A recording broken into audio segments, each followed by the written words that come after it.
Kathy Munso Day here reading from A Light in the Attic. This is my uncle's cool hat. Mr. Smeds and Mr. Spats. Mr. Spats had 21 hats, and none of them were the same. And Mr. Smeds had 21 heads, and only one hat to his name. Now when Mr. Smeds met Mr. Spats, they talked of buying and selling hats, and Mr. Spats bought Mr. Smeds' hat. Did you ever hear anything crazier than that? The pictures are fun, aren't they? Teaching second grade, I had a doghouse in my room for the kids to climb in and read. And my partner, Diane Rausch Moore, had a bathtub, and the kids loved to sit in it. So this is called Crowded Tub. There's too many kids in this tub. There's too many elbows to scrub. I just washed a behind that I'm sure wasn't mine. There's too many kids in this tub. This one makes me kind of sad.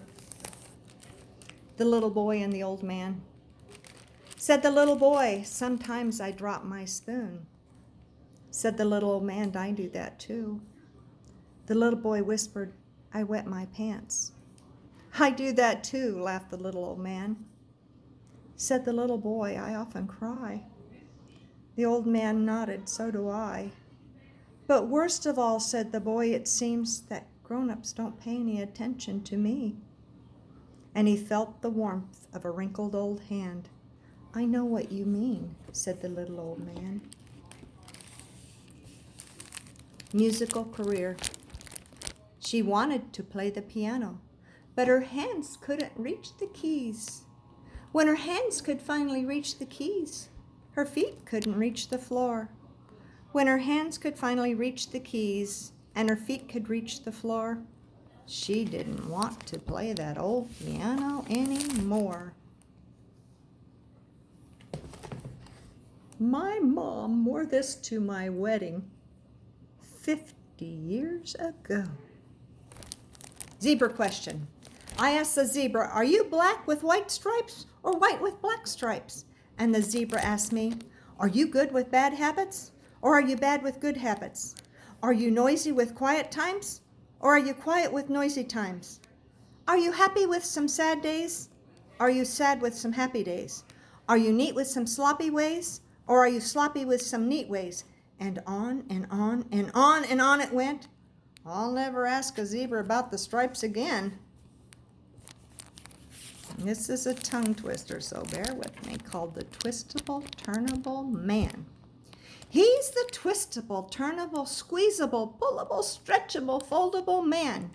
He can crawl in your pocket or fit in your locket or screw himself into a 20-volt socket or stretch himself up to the steeple or taller or squeeze himself into a thimble or smaller. Yes, he can. Of course he can. He's a twistable, turnable, squeezable, pullable, stretchable, shrinkable man. And he lives a passable life with his squeezable, lovable, kissable, huggable, pullable, tuggable wife. And they have 2 twistable kids who bend up the way they did. And they turn and they stretch just as much as they can for this bendable, foldable, do what you're toldable, easily moldable, buy what you're soldable, washable, mendable, highly dependable, buyable, sellable, always available, bounceable, shakeable, almost unbreakable, twistable, turnable man.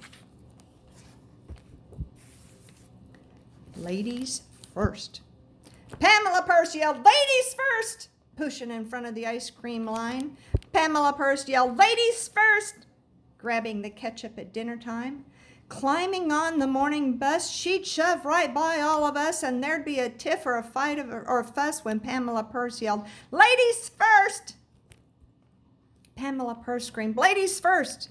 When we went off on our jungle trip, Pamela Purse said her thirst was worse, and she guzzled our water every sip. And when we got grabbed by that wild savage band who tied us together and made us all stand in a long line in front of the king of the land, a cannibal known as Fry 'em Up Dan, He sat on his throne in a bib so grand, with a lick of his lips and a fork in his hand. He tried to decide who was first in the pan. From the back of the line, in that shrill voice of hers, Pamela Purse yelled, "Ladies first!"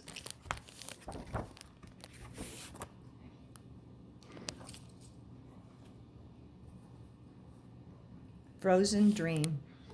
I'll take the dream I had last night and put it in the freezer for someday long and far away when I'm an old gray geezer.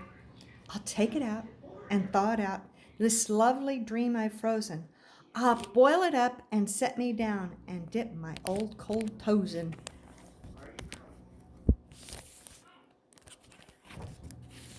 Cool one. The oak and the rose. An oak tree and a rose bush grew, young and green together, talking the talk and growing things of the wind and water and weather. And while the rose bush sweetly bloomed, the oak tree grew so high, and now it spoke of newer things, eagles, mountains, peaks, and sky. "I guess you think you're pretty great," the rose was heard to cry, screaming as loud as it possibly could to the treetop in the sky. "And you have no talk for flower talk, now that you've grown so tall." "It's not that I've grown so tall," said the tree. "It's just that you've stayed so small."